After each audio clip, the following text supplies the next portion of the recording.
So I just got done shooting over the Crony with the brass breech installed. I'm pretty happy with what I'm seeing. There's not a whole lot of change between the numbers I'm getting now with the brass breech and the numbers I was getting with the plastic breech. Let me get into some of the velocities and what I did.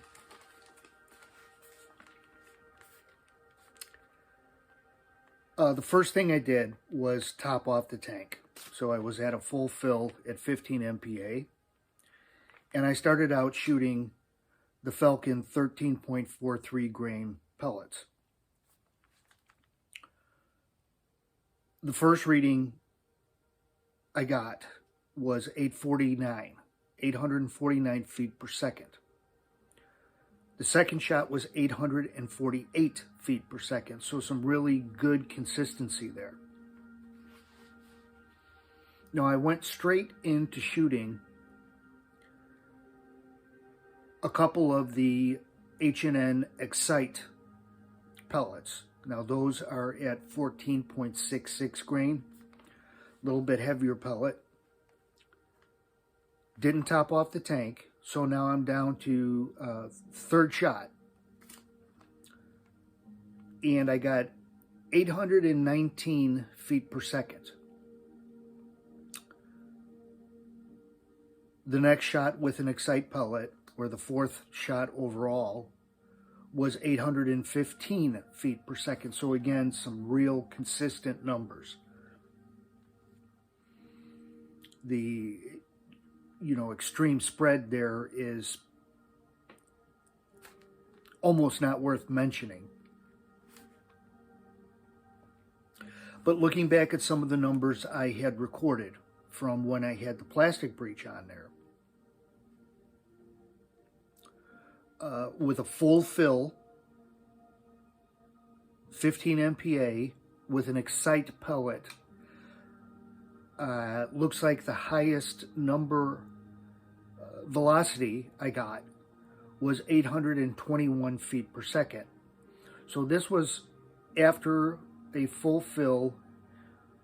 The first shot I took with an Excite pellet was the third overall shot, because I started with shooting two Falcon pellets. And that third overall shot was 819 feet per second, extremely comparable to 821. Although I'm sure that was shot with less pressure in the valve. Going back and looking at what I got with the plastic breech, the second shot I took with the Excite pellet was 811 feet per second. The second shot with an Excite pellet, but was the fourth overall shot, was 815 feet per second. So very comparable numbers, if not, as I was hoping, maybe a little bit better. But I went ahead and topped it off again. Went back up to 15 MPa after shooting the two Falcon pellets and the two Excite pellets. And I went for the heaviest 22 pellet that I have, the Barracuda Hunter Extremes. Now that's a 19.09 grain pellet.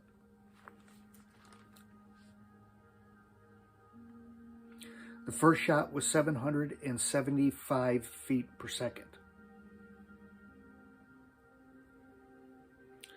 The second shot was 774 feet per second.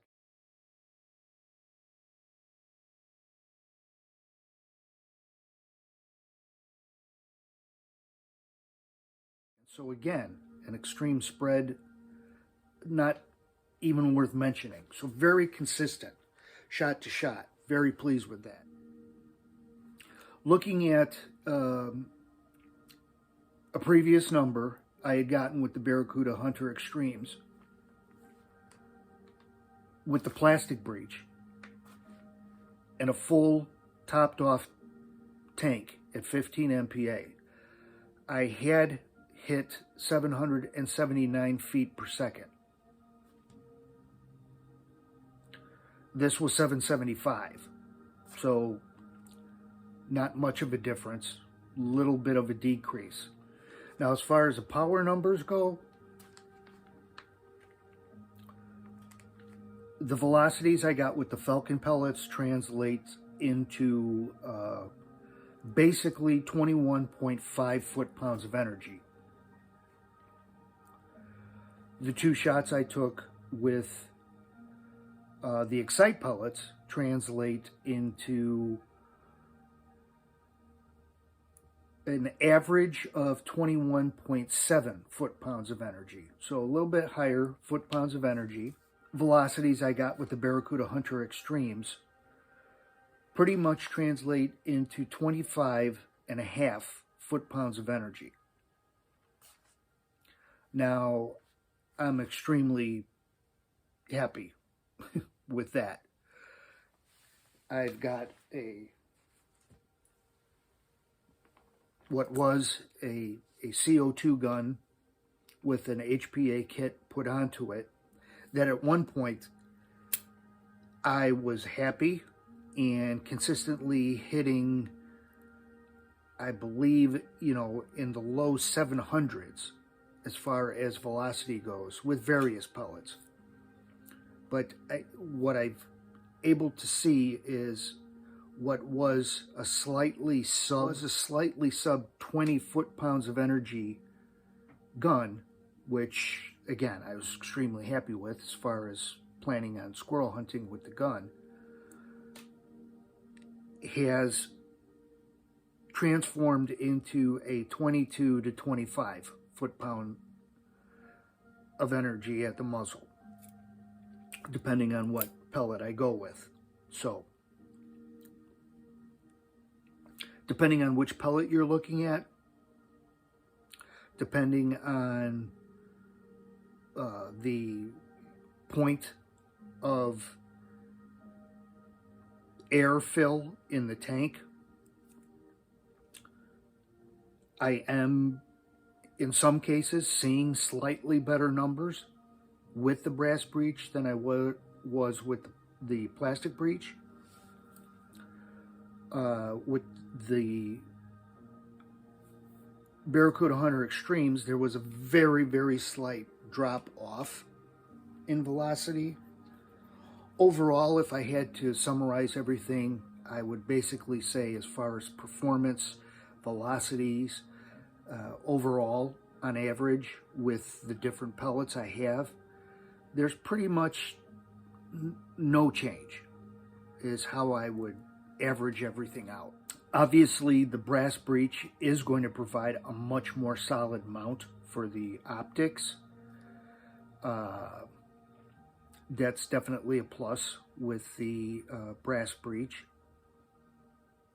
It has a little bit more weight, but nothing that's going to make the gun unmanageable, that's for sure. So I'm at the point where obviously I'm going to stick with the brass breech. I have a backup for it. The plastic breech with the cupped washer works very well. And I'm going to now, as I explained before, I was not going to bother going ahead and mounting putting the dot sight back on, putting the sling mount attachment back on, until I could confirm some numbers, velocity with this. But now that I have, and I'm happy with those numbers, the next step will be remounting optics and sling attachment. One of the things I wanted to touch on very quickly was some frustration I have had with my chronograph. It seems to be very much hit or miss. I can come down here with the exact same lighting that I used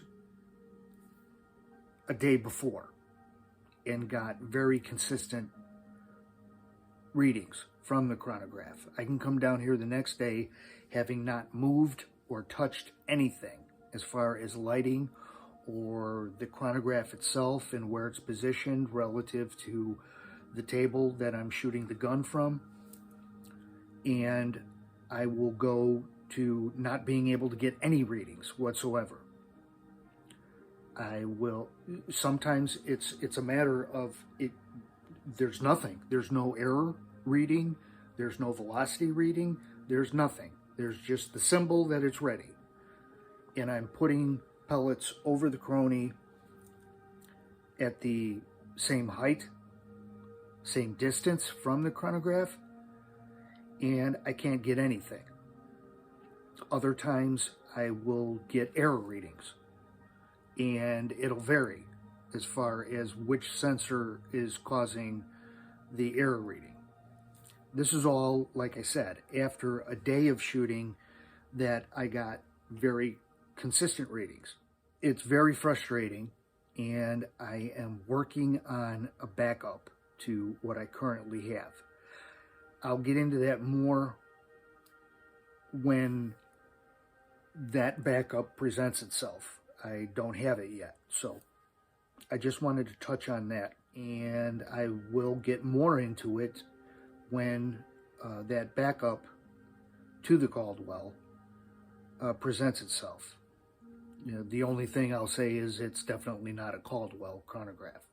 So, you guys, thanks for checking out the video. Stay safe and shoot safe.